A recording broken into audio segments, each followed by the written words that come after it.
You just don't understand. നിങ്ങൾക്കിത് മനസ്സിലാകുകയില്ല. സത്യത്തിൽ ഈ ടൈറ്റിൽ എനിക്ക് വളരെയധികം ഇഷ്ടപ്പെട്ടു. ഡെബോറ ടാൻമൻ എഴുതിയ പുസ്തകമാണ് യു ജസ്റ്റ് ഡോണ്ട് അണ്ടർസ്റ്റാൻഡ്. പല കാര്യങ്ങളും നമുക്ക് മനസ്സിലാക്കിയില്ല.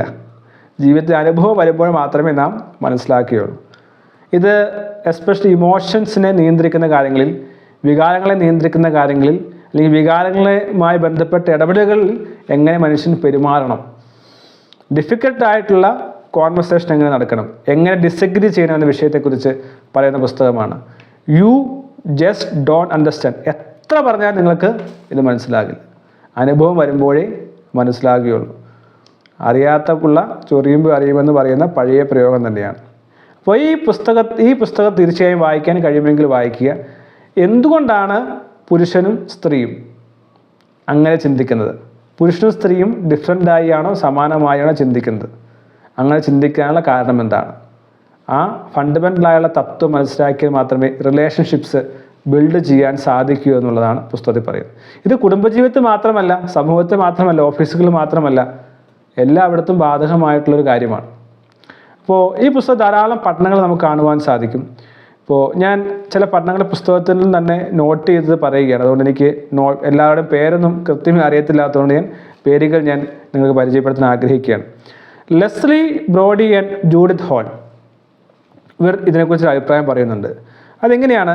3 വയസ്സാകുമ്പോൾ ഒരു ആണിനെ സംബന്ധിച്ച് പെണ്ണിനെ സംബന്ധിച്ച് ഓപ്പോസിറ്റ് ആയുള്ള സെറ്റ്സ് ആയിരിക്കും പകുതിയോളം ഫ്രണ്ട്സ്. ഇപ്പോൾ ആണിനാണെങ്കിൽ പകുതി ഫ്രണ്ട്സ് ഗേൾസ് ആയിരിക്കും, ഗേൾസിനാണെങ്കിൽ പകുതി ഫ്രണ്ട്സ് ബോയ്സ് ആയിരിക്കും. എന്നാൽ 5 വയസ്സായി കഴിയുമ്പോൾ ഒരു 20% അത് കുറയും. എന്നാൽ 7 വയസ്സാകുമ്പോൾ ഓൾമോസ്റ്റ് എതിർ ലിംഗത്തിലുള്ള ഓപ്പോസിറ്റ് സെക്സിലുള്ള ബന്ധങ്ങൾ ഇല്ല എന്ന് തന്നെ വേണമെങ്കിൽ പറയാനായിട്ട് സാധിക്കും. പിന്നെ ഒരു ടീനേജ് ആകുമ്പോഴേക്കുമാണ് ഓപ്പോസിറ്റ് സെക്സിലുള്ള ആളുകളെ ഡേറ്റ് ചെയ്യുകയും അല്ലെങ്കിൽ ഫ്രണ്ട്ഷിപ്പായും എല്ലാം കൊണ്ടുവരുന്നത്. അപ്പോൾ ഇത്രയും ഒരു വ്യത്യാസം ഈ ആൺകുട്ടിയിലും പെൺകുട്ടിയിലും ഉണ്ടോ എന്നുള്ള കാര്യം പലപ്പോഴും നാം മനസ്സിലാക്കുന്നുണ്ടോ ശ്രദ്ധിക്കുന്നുണ്ടോ എന്നുള്ള കാര്യം അറിയില്ല. അപ്പോൾ ഇവിടെ ഡെബോറ ടാൻമൻ ഇങ്ങനെ പറയുന്നുണ്ട്, ഈ പെൺകുട്ടികൾക്കും ആൺകുട്ടികൾക്കും കിട്ടുന്ന ലെസൺസും ലേണിങ്സും എക്സ്പീരിയൻസസും ഡിഫറൻ്റാണ്. വൈകാരിക തലത്തിൽ, ഇമോഷണൽ തലത്തിൽ അവർക്ക് കിട്ടുന്ന ഇൻപുട്സ് വളരെ വ്യത്യാസമുള്ളതാണ്.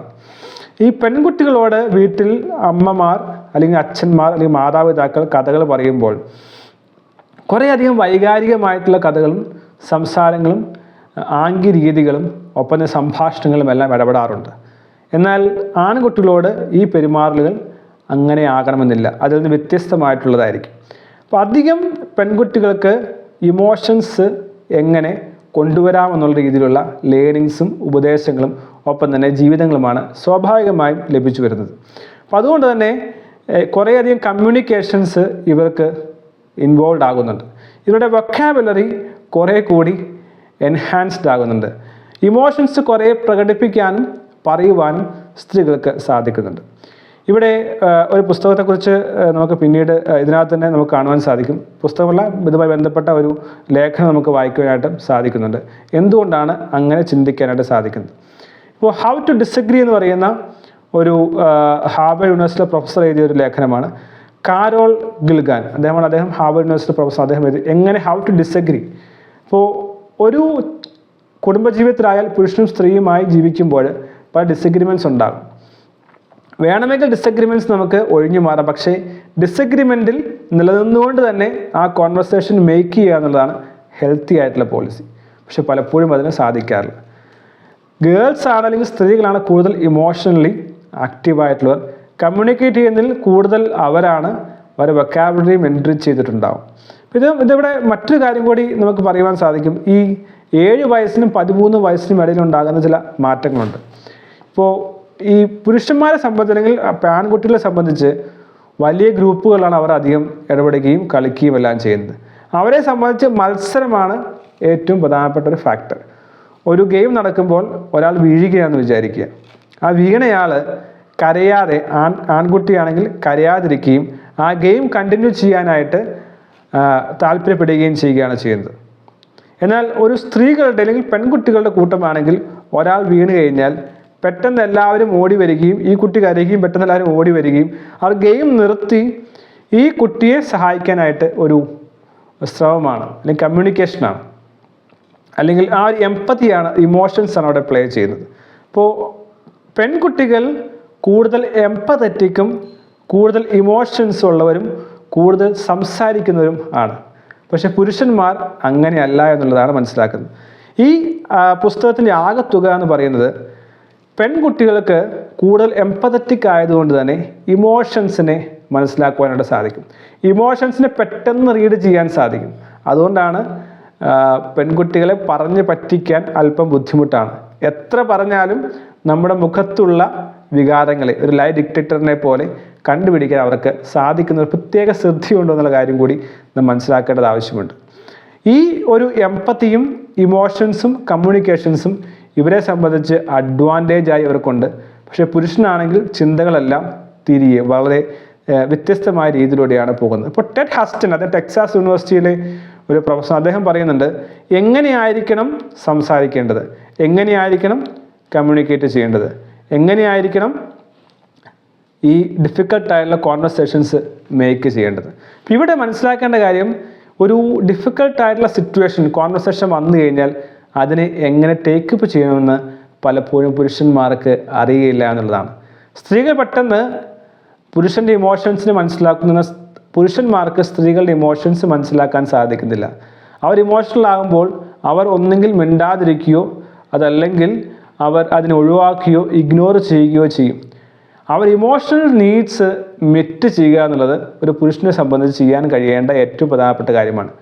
പലപ്പോഴും പറയും സ്ത്രീകൾ അധികം സംസാരിക്കുകയാണ്, എപ്പോഴും കുറ്റം പറയുകയാണ്. പിന്നെ അത് വേറൊരു കാര്യം കൂടി പറയുന്നുണ്ട്, ഈ പുരുഷൻ ഒരു പ്രായം ആയി കഴിയുമ്പോൾ കോമ്പറ്റീഷൻ ആ മനോഭാവത്തിലേക്ക് പോകുമ്പോൾ സ്ത്രീ എന്ന് പറയുന്നത് കോമ്പറ്റീഷൻ മാത്രം അഗ്രസീവായിട്ട് നേച്ചറിലാണ് പുരുഷൻ പോകുന്നത്. മത്സരിക്കുക, അഡ്വഞ്ചറായ കാര്യം ചെയ്യുക, മറ്റുള്ളവരെ തോൽപ്പിക്കുക, അല്ലെങ്കിൽ കുറെ കൂടി അഗ്രസീവ് ആക്കുക.